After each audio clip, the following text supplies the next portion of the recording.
So this piece, and don't mind me, all bundled up like it's winter already, is about. So this piece is called. Let's start over.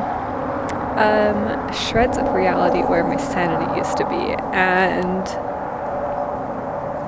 I guess what I was going for here, or rather, what I was like contemplating, is that distinction between knowledge and intelligence and insanity, essentially. And I'm currently reading this like massive book about the life of Van Gogh, and I guess I should put that on the blog here. That would be fitting. And it got me thinking about like some of the most intelligent people that I study have been a bit eccentric and even sometimes just seemingly insane. And I thought, like, what is this distinction, and at what point is it insanity and at what point is it intelligence? And I don't think there's like a single answer to that. I mean,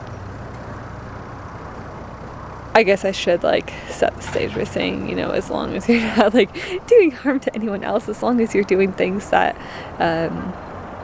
benefit other people, or at the very least just don't affect other people, you're pretty safe.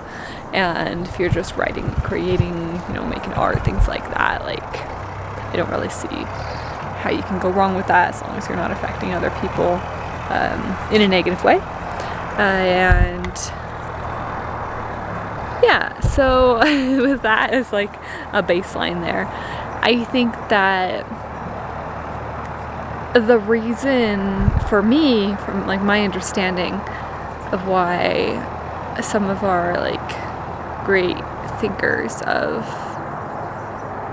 all time and artists and writers and these people who it's almost like they're not part of the same world as the society lives in. And I know I used to feel this way when I would read, be like, oh, a book, like this is an author, like this is an artist, this is a person, and I didn't ever think like, oh, this is a person.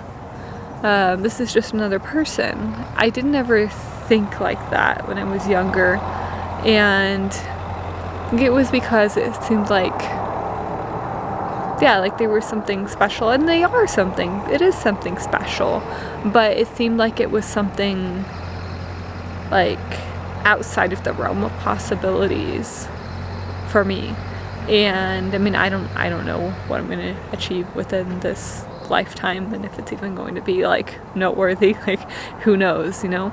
But I looked at these people as something other than like normal, and something other than just like a person who I would come into contact with. It was like on a pedestal, you know.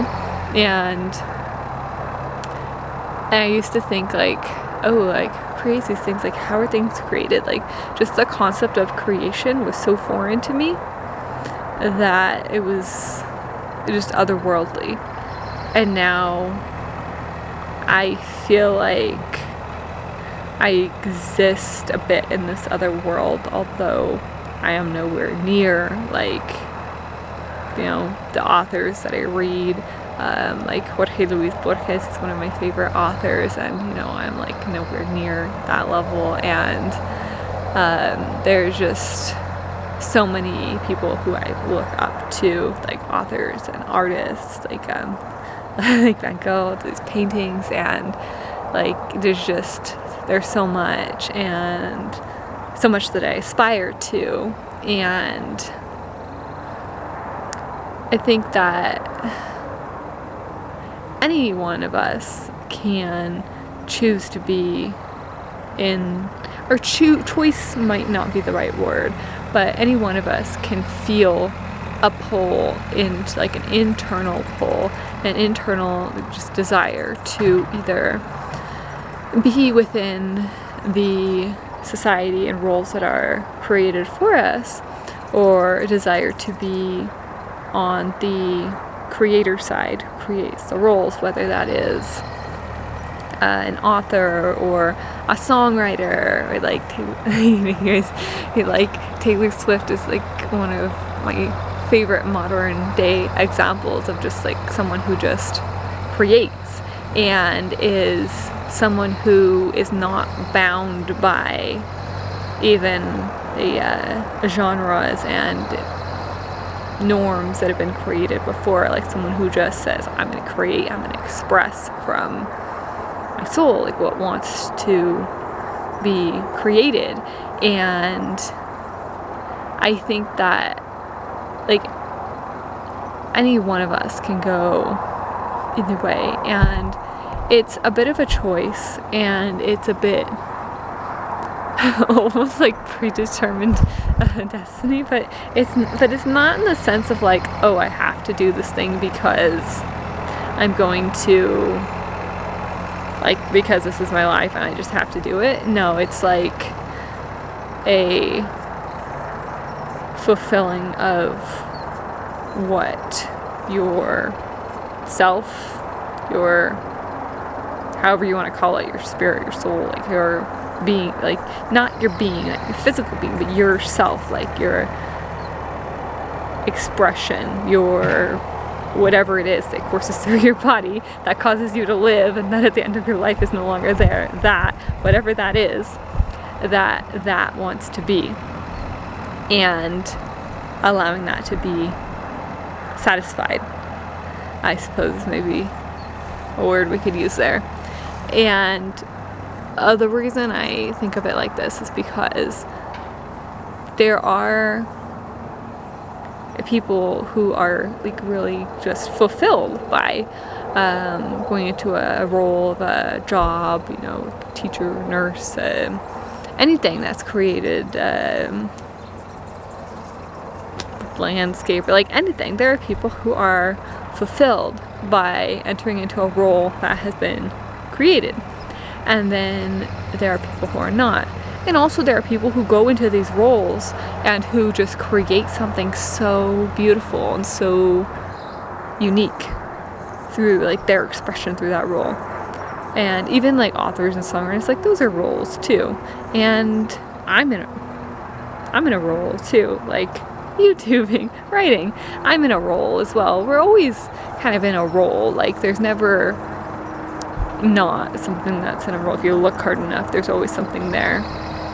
So now that I say that, it's less of like, am I going to be a person who chooses a role? I'm going to be someone who like just expresses. It's a bit of both. You're choosing a role and you're allowing that unique expression to come through. And sometimes you might even merge roles. And like, okay, this is why I chose the Taylor Swift example, because there's like roles even within music, for example. There's like country music, there's pop music, there's all kinds of different music. And she chose to go into different genres and even mix genres and even, you know, create like styles that maybe even aren't defined in one particular genre.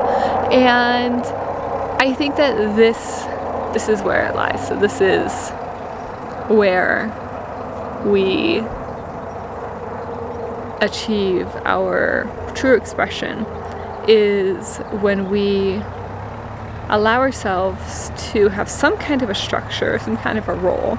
Like, I'm a content creator, I'm a teacher, I'm a whatever it is.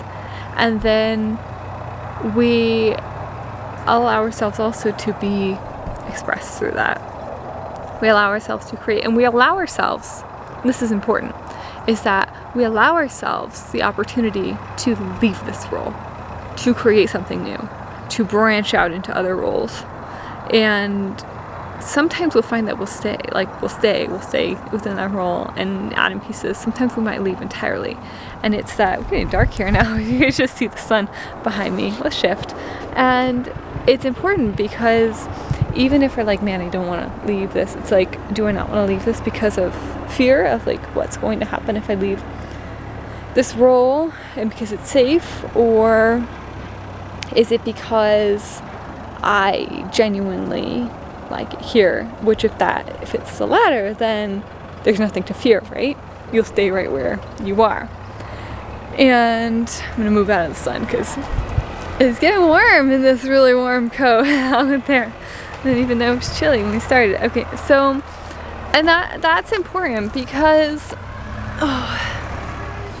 when we allow ourselves that freedom to be like, okay, I am free to just be, that's what we really create. And it's tricky because it's a tricky balance, because we have to be mindful of what we're doing, set some kind of a structure for ourselves, be mindful of our sanity as well, and our mental health. Like, mental health is a big thing, and also push ourselves to new limits so that we continue with the progression of society, because that's the way of it, right? We're always progressing as a society, and there's always something new, and there's always resistance toward the new things until those new things then become the old things, and then they're not cool anymore because they're old.